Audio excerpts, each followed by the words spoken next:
आज हमारे बीच में राष्ट्रीय पिछड़ा वर्ग मोर्चा के मंडल अध्यक्ष माननीय जगदीश चौधरी जी हैं।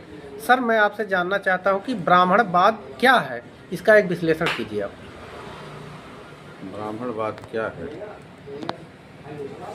ब्राह्मणवाद को अगर हम परिभाषा के रूप में लेते हैं, कम शब्दों में अगर इसका विश्लेषण किया जाए, तो जहाँ तक मैं जानता हूँ, हर विरोध को अपने समर्थन में खड़ा करना, ये ब्राह्मणवाद है, ब्राह्मणाइजेशन है। हर विरोध को अपने समर्थन में खड़ा करना। ब्राह्मणों ने अपने वर्चस्व को स्थापित करने के लिए हमारे लोगों को गुलाम बनाया, अपनी व्यवस्था लागू की। उनकी व्यवस्था असमानता पर आधारित, जातिवाद पर आधारित, असत्य पर आधारित, झूठ फरेब पर आधारित, ये सारी की सारी व्यवस्था उन्होंने हमारे ऊपर लागू की। और हमारा पढ़ा लिखा समाज 2-4% छोड़ दिया जाए तो आज भी जागृत नहीं है। और जागृत ना होने से दोस्त और दुश्मन की पहचान नहीं है, और दोस्त दुश्मन की पहचान ना होने से ब्राह्मणवाद कायम है। तो दवा कम कराते हैं और तांत्रिक के पास, ब्राह्मण के पास जाते हैं। होता क्या है, ऐसी स्थिति आ जाती है जब हमारा पुरखा इतना बीमार हो जाता है कि वो चारपाई पर पड़ जाता है, 10 दिन 15 दिन बीत जाता है, वो उठ नहीं पाता है,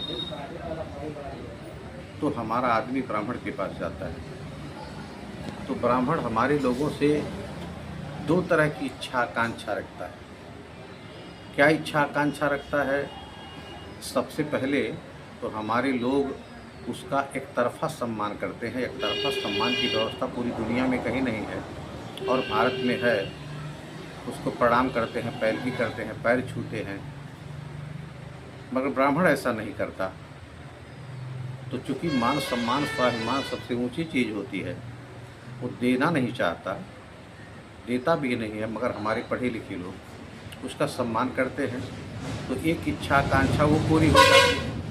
इसके बाद जिस काम के लिए जाते हैं वो बिना पैसे के कोई काम नहीं करता।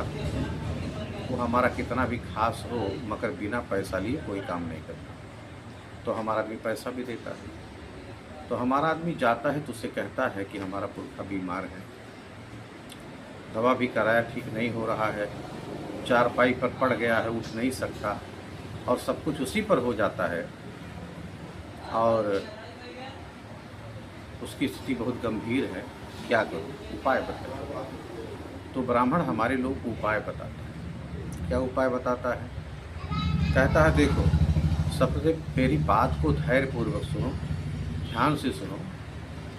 वो कहता है कि जब तुम पैदा नहीं हुए थे, यानी कि तुम्हारे बाप की शादी ही नहीं हुई थी, तो उसने जवानी में बहुत पाप किया था, और वो पाप का परिणाम है जो आज भोग रहा है।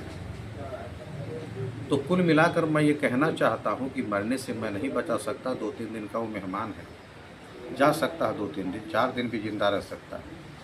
मगर उपाय ये है, एक मान्यता है धर्मशास्त्रों में, क्योंकि तुम्हें जानकारी नहीं, मैं तुम्हें बताता हूँ, ब्राह्मण हमारे लोगों को बताता है कि मान्यता क्या है कि ये मृत लोक है, आगे स्वर्ग लोक है, और एक बीच में एक वैतरणी नाम की नदी है, जो बहुत लंबी चौड़ी नदी है। उसे पार करना होगा, और उसे पार करने का एकमात्र एक ही तरीका कि बछिया की पूंछ को पकड़ ले। तो इसके लिए तुम मेरे यहाँ आए हो, मैं सुबह तुम्हारे यहाँ पहुँचूँ, क्योंकि तुम्हारा पुरखा चल के आ नहीं सकता, तो तुम पहले तो बछिया छुआ दो। मैं बछिया लेके तुम्हारे यहाँ आऊँगा, मैं मंत्र पढ़ूँगा, पूंछ पकड़ेगा, 2-4 दिन में मरेगा, तो बैतरणी पार हो जाएगा, स्वर्ग में पहुँच जाएगा। और चूँकि तुम बहुत दुखी हो, पीड़ित हो, और तुम्हारे घर से हमारा लगाव हमारे पुरखों का पीढ़ियों से, तुम्हारे पुरखों से हमारे पुरखों का पीढ़ियों से है, ये संबंध हमेशा बना रहे। मैं तुम्हें पीड़ा नहीं देना चाहता, इसलिए मैं कुछ खुलकर नहीं कहूँगा, मगर जो कुछ होगा, अन्न होगा, कपड़ा होगा, पैसा होगा, जो होगा हमको दे देना।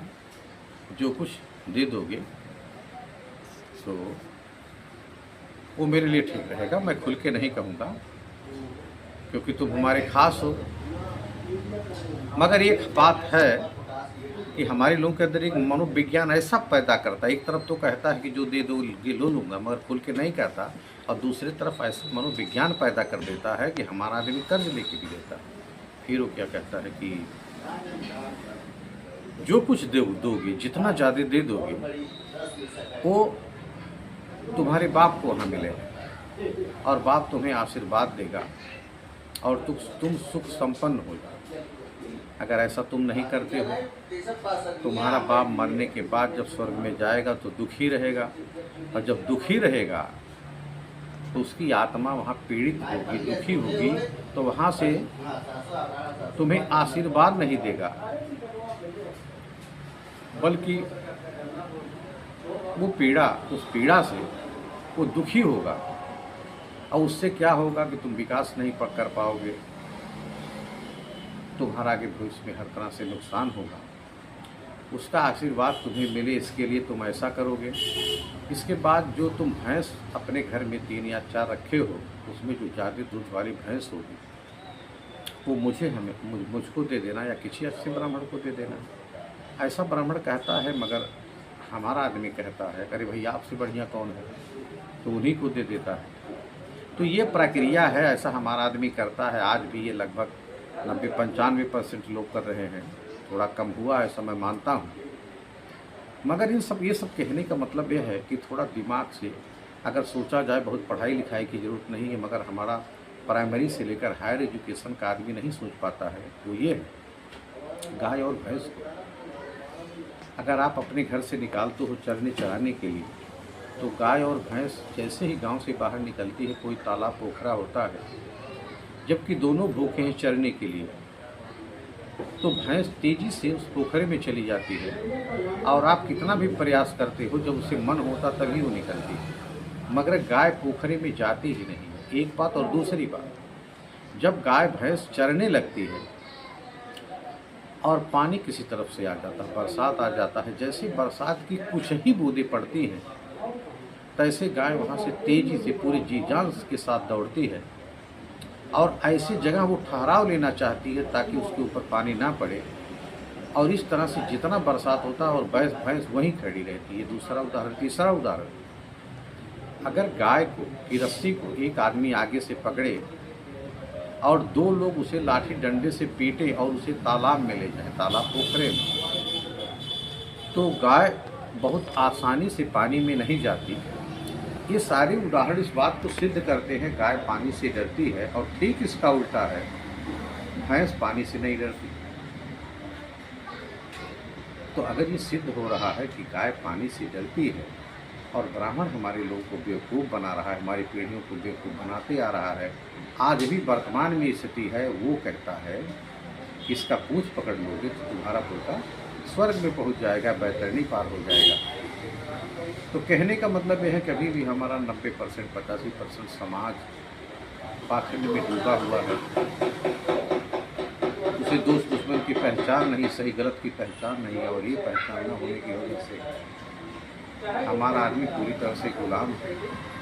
तो इसके लिए हमें वैज्ञानिक विचारधारा से, तर्क तथ्य के आधार पर इस पर विचार करना होगा, और गुलामी को एहसास करना होगा, दोस्त दुश्मन की पहचान करनी होगी। मान सम्मान स्वाभिमान के लिए हमारे अंदर जागृति लानी पड़ेगी, या जागृति के आधार पर ही हमारे अंदर समझदारी डेवलप होगी, हमारे चरित्र में परिवर्तन होगा, और तब हम आज़ाद हो सकते हैं किससे, ब्राह्मणवाद से। और ये सारी की सारी व्यवस्था यही ब्राह्मणवाद है, यही ब्राह्मणवाद है। जी सर, बहुत बहुत धन्यवाद, आपने बहुत शानदार जानकारी दी।